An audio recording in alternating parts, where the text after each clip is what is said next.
body make us lose our appetite, and also they act as a metabolic block to the normal processing of the calories and the protein. And this is what they call the cachexia syndrome. Cachexia is wasting even though there's adequate nutrition available. Could you spell that, please? Yes, it's C-A-C-H-E.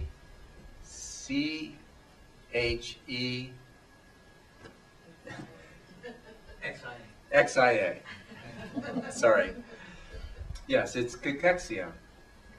And it's really an inflammatory response. When I have a virus, I feel crummy, but that inflammatory response is what makes me feel crummy. But it's helpful in fighting off infection, and in some cases of cancer, it's actually helpful in fighting the cancer. But if the cancer is winning that battle, the inflammatory response has some negatives to the patient. It has consequences. And one of them is this nutritional block that you could give. In fact, studies were done about nutritional assistance in cancer patients. They gave 5,000 to 8,000 calories a day in a balanced solution by vein. I'm putting here because they put in a needle and infused nutritional assistance and support to these patients in hopes that they could be stronger to fight the cancer. What they found was that it did not improve survival. That the nutrition, there were two problems with the nutrition. One is this metabolic block. The body couldn't use it, but the other was that the cancer potentially could.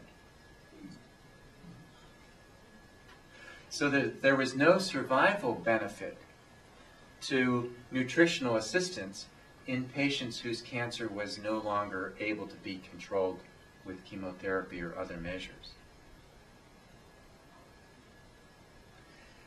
Any questions about these three interventions? There'll be time afterwards to talk more. So these are some of the situations, these are some of the interventions. So how do you go about preparing and implementing an advanced directive? This is slide 12. So it's useful to consider the medical treatments just presented and the conditions, and think about the circumstances that you would or would not wish to undergo these treatments. While it's not possible to think about every condition in advance, talking about examples that fit the diagnosis that you have makes it a little bit more real. It's not a bunch of theoretical conditions and treatments. This is where your doctor can come in. If you've got failing kidneys, it makes sense to talk about dialysis. If you've got an advanced neurologic condition that may impact the swallowing, it makes sense to talk about tube feedings. So your family and your medical history help you to identify which of the treatments are most likely to be realistic possibilities for you to consider.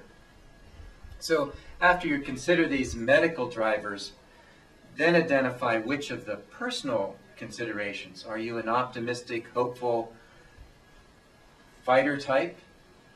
Are there family or personal issues to consider? So consider those as well.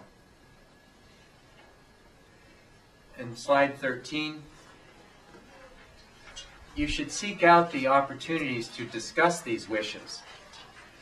The more your loved ones and your friends and your advisors and your physician know about your wishes, the likelier it is that they're going to honor them. Sort of when these decisions present themselves. So, what are some of the opportunities that present themselves? It's not unusual to have a death of a friend or a family member. That's an opportunity to talk about how their death occurred and how their passage was, and then also how you might imagine yours. It's a little bit easier to talk about someone else than talk about oneself. But use those as an opportunity. In my mother's case, she often talked about how her mother died. And she said to me and my siblings, I have 7 brothers and sisters, so having us all on the same page was not easy. So it influenced my mother's choices, and it was something we all understood too, because she had talked about that. It was part of the family lore about how my grandmother, as in her late 90s, simply went upstairs to the bedroom and said she wasn't coming down to eat anymore. And she just stopped eating. And, passed very quietly. My mother wanted a similar type passage.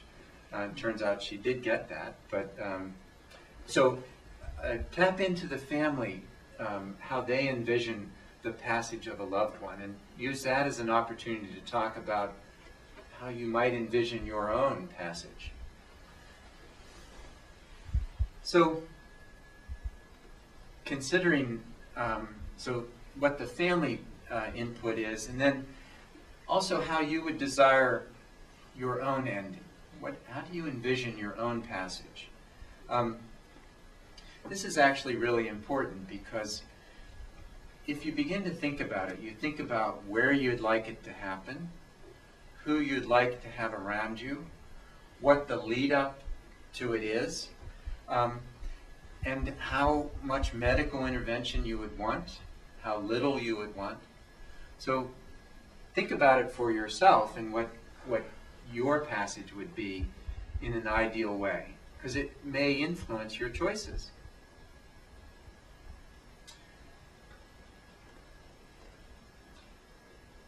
There are opportunities to consider this when you update your legal documents.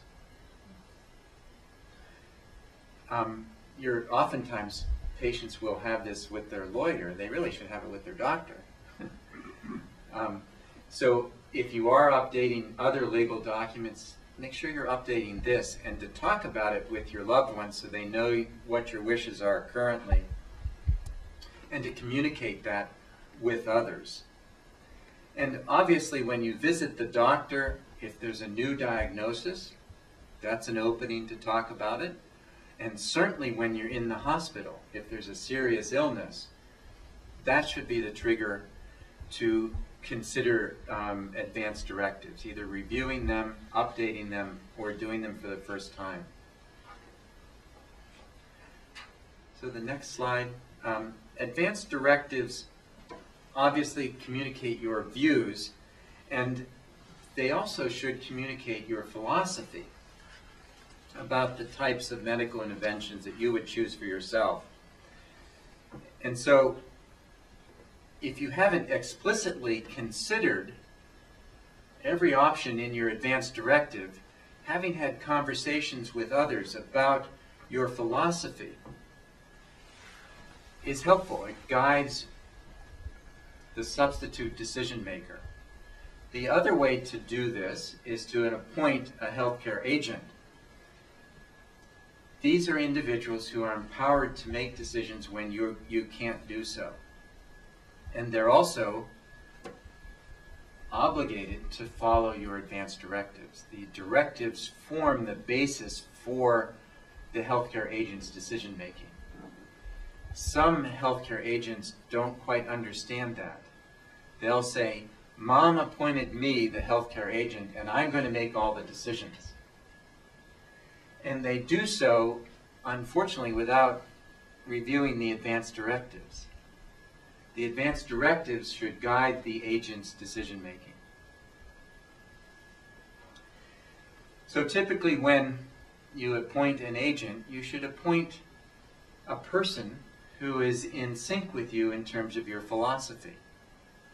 So that if every potential intervention isn't detailed in your advanced directive, your agent will have an idea of what your wishes might be if you were able to speak for yourself. So this is where the conversations and